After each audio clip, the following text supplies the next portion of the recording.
Good evening, guys. It's Petrus again. Got some new toys to play with, so let's see what we can figure out today.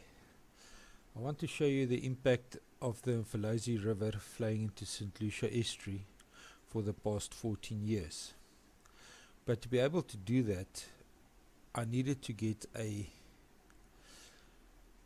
reference where we can look at what the water table was, because the Mfolozi River keeps on flowing.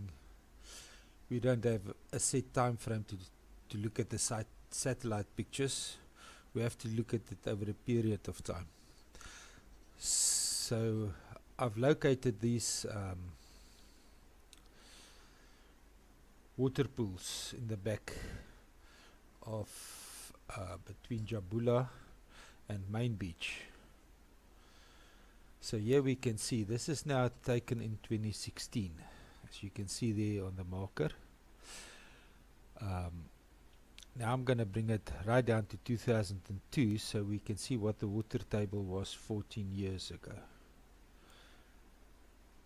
Now that is the water table as 14 years ago. That is the water table in 2010. Hasn't changed much. In 2013, still a lot of water, and we're going to take it up to 2016 now. Now remember, in 2015 the estuary went completely dry. So that the fish deaths was extremely high. But look at the water table. This hasn't changed much over the 14-year time period that we're looking at. Okay, what I'm trying to prove here is very interesting. We're going to zoom out. That is the sewage farm of St. Lucia town. That's where all the sewage goes, just for interesting sake. Now we're going to zoom out some more. Now this is the part I want to focus on. Roughly about here. I'm going to take you back in time once again. This is St. Lucia estuary in 2002. Now remember, from 1938, 50, 60, 70, the estuary mouth kept on closing and opening.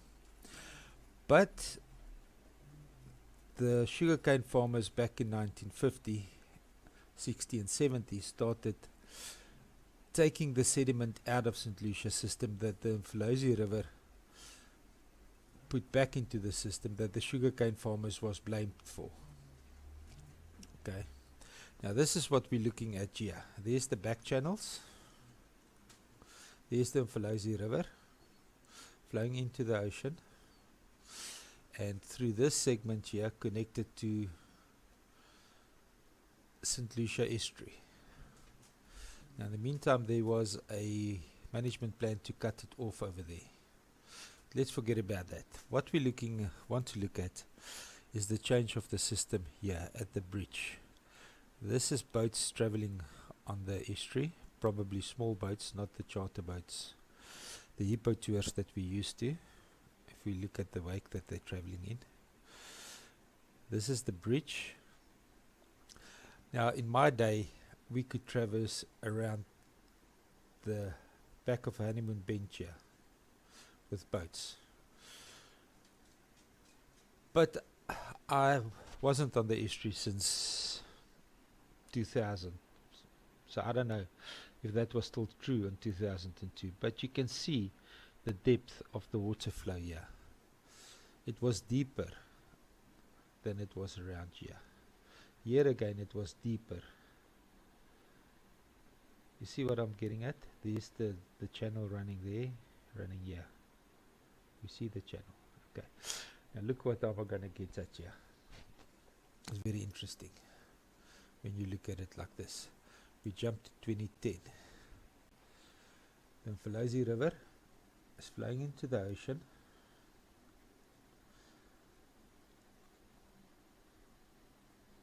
And the back channels is closing up.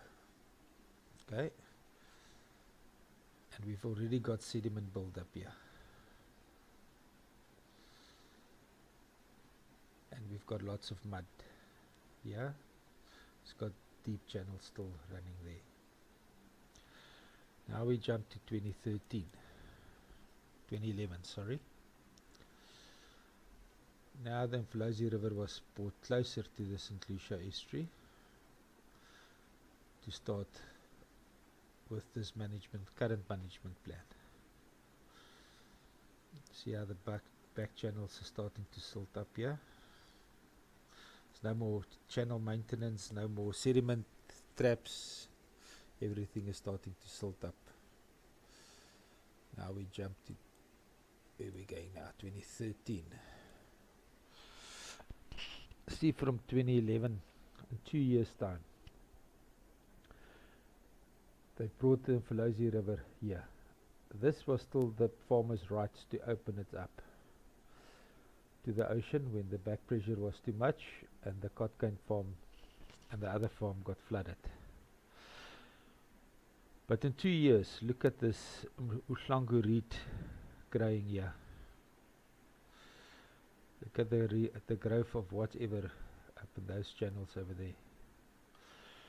Now remember, this was supposed to be a link channel to the ocean, bringing fresh ocean water into the system, but it was never maintained. It was only a promise that Dr. Barry Clark kept us happy with. But now look at 2013 to 2016. Now in 2013, Andries Loomis already had the plan with the scientist to remove this bit of the regis spoils here. That was already in place in 2013. But for some reason the money ran out, or there wasn't enough money, or the drive wasn't there to start the management. But the management plan was in place. It was approved by government back in 2012 already. Now look what would happen to this view if we jump to 2016. Now the Mfolozi River is completely connected with the St. Lucia estuary for a couple of months. 3 years later, look at the Ushlangu reed build up here. Look at the sediment build up here. There's no more channel here for the boats to traverse in. There's no more channel here. Everything is salted up. Look here, as far as you can see, look carefully, you can see the sediment build up here. Along this line here, where the back channel is feeding in across the boat lockers, it's just this little bit of open here. Maybe I've got it the wrong way around. Maybe this is the sediment and that is the channel. Whatever the case may be, where there's water flow, there's a scouring effect. Scour, scour, scour. But this is what really fascinates me. In 3 years, look at the difference in Ushlangu reed growth. There's 2013. That's when they started flowing the Mfolozi River directly into the estuary. And that is 2016. That's 3 years of Mfolozi River flowing into St. Lucia estuary. Okay, now just for the sake of getting you all excited, let's just go back in time again. That is 2002, 14 years earlier. Look at the deep water around here. Okay, right, that's just to bring the sediments in the estuary in perspective with the flow of the Mfolozi River. And remember, we'll watch the video right in the beginning of the water table in the vicinity. That's me signing off on this one. Thank you very much.